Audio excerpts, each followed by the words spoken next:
గత 3 నెలలుగా ఆశా వర్కర్లకు జీతాలు లేక ఇబ్బందులు పడుతున్నారని వెంటనే రాష్ట్ర ప్రభుత్వం జీతాలు చెల్లించాలని సిఐటియు నాయకులు బంద్ స్థాయిలో ఆశా వర్కర్లు డిమాండ్ చేశారు.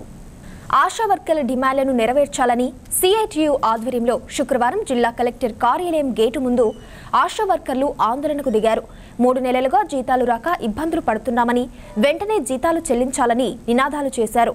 ఈ సందర్భంగా ఆశా వర్కర్లు సిఐటియు నాయకులు మాట్లాడారు. ప్రతి నెల 2వ తేదీన జీతాలు క్రమం తప్పకుండా పడేవని, కానీ ఇప్పుడు 2-3 నెలలు దాటినా ఆశా వర్కర్లకు నేటికి జీతాలు పడకపోవడంతో అప్పు చేసి జీవనం కొనసాగించవలసి వస్తుందని ఆవేదన వ్యక్తం చేశారు. ఇప్పటికైనా ప్రభుత్వం తమ జీతాలను చెల్లించాలని డిమాండ్ చేశారు.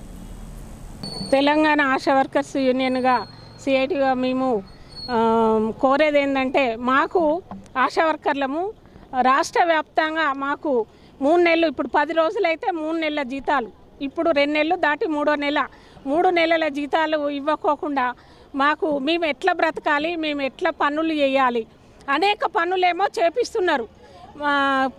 జీతాల విషయం కాడికి వచ్చేసరికి మాకు జీతాలు ఇవ్వట్లేదు. కాబట్టి మాకు వెంటనే ఈ 3 నెలల జీతాలు ఇవ్వాలి. అట్లనే పిఎఫ్ ఈఎస్ఐ సౌకర్యాలు కల్పించాలి. మాకు ప్రమాద బీమా సౌకర్యం కల్పించాలి. కరోనా రిస్క్ అలవెన్స్ వెంటనే ఇవ్వాలి. మాకు బకాయి ఉన్నటువంటిది పిఆర్సి బకాయి ఉన్నటువంటి వాటిని వెంటనే చెల్లించాలి. 1వ తారీఖు 2వ తారీఖుకి మాకు జీతాలు పడేటి ఇప్పుడు ఆయన లేవు ఈ 3 నెలల నుండి. మరి అది అభయహస్తము, మహాలక్ష్మి అని వాటి మీద గ్యాస్ సిలిండర్ల గురించి కూడా మాకు ఇల్లు కళ్ళ తిరిగి చెయ్యాలని చెప్పి అంటున్నారు.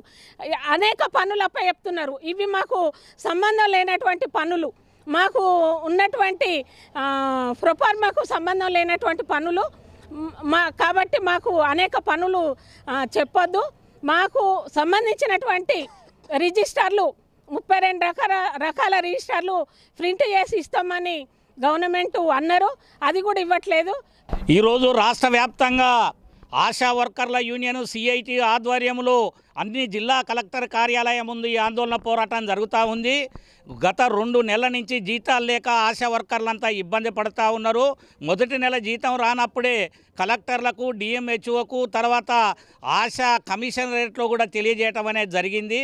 మొన్న కూడా పోయి ఆశా వర్కర్ల యూనియన్ తరపున పోయి అడిగితే బడ్జెట్ లేదు, 6 నెలల దాకా రాదు, మర్చిపోండి అనే అటువంటి మాట అత్యంత దుర్మార్గమైనటువంటి చర్య. ఈ పెండింగ్లో ఉన్నటువంటి 2 నెలల జీతాన్ని తక్షణమే చెల్లించాలని చెప్పి విజ్ఞప్తి చేస్తూ ఉన్నాం. అదేవిధంగా మార్పులో భాగంగా ఆశా వర్కర్లంతా ఓట్లేసి కాంగ్రెస్ గవర్నమెంట్ను గెలిపిస్తే ఆ ఓట్లకు ముందు చెప్పినటువంటి మాట, ఆశా వర్కర్లకు, అంగన్వాడీలకు 18,000 రూపాయల జీతం ఇస్తామని చెప్పి ప్రభుత్వం అన్నది. వాళ్ళు ఇచ్చిన మాట ప్రకారంగా 18,000 రూపాయల జీతం ఇవ్వాలని కోరుతా ఉన్నాం. అదేవిధంగా మట్టి ఖర్చుల కోసం 50,000 రూపాయలు ఇవ్వాలని 32 రకాల రిజిస్టర్లు ఆశాలే సొంత ఖర్చులు పెట్టి భరిస్తూ ఉన్నారు. ప్రభుత్వమే 32 రకాల రిజిస్టర్లను సప్లై చేయాల్సినటువంటి అవసరం ఉంది. దీనికి తోడు పిఎఫ్ కానీ, ఈఎస్ఐ కానీ, ఇన్సూరెన్స్ సౌకర్యం అనేది లేదు. రిటైర్డ్ అయిపోతే కనీసం ఏ ఆధారం లేనటువంటి పరిస్థితి ఉంది. రిటైర్మెంట్ బెనిఫిట్స్ 5 లక్షల రూపాయలు చెల్లించాల్సినటువంటి అవసరం ఉంది.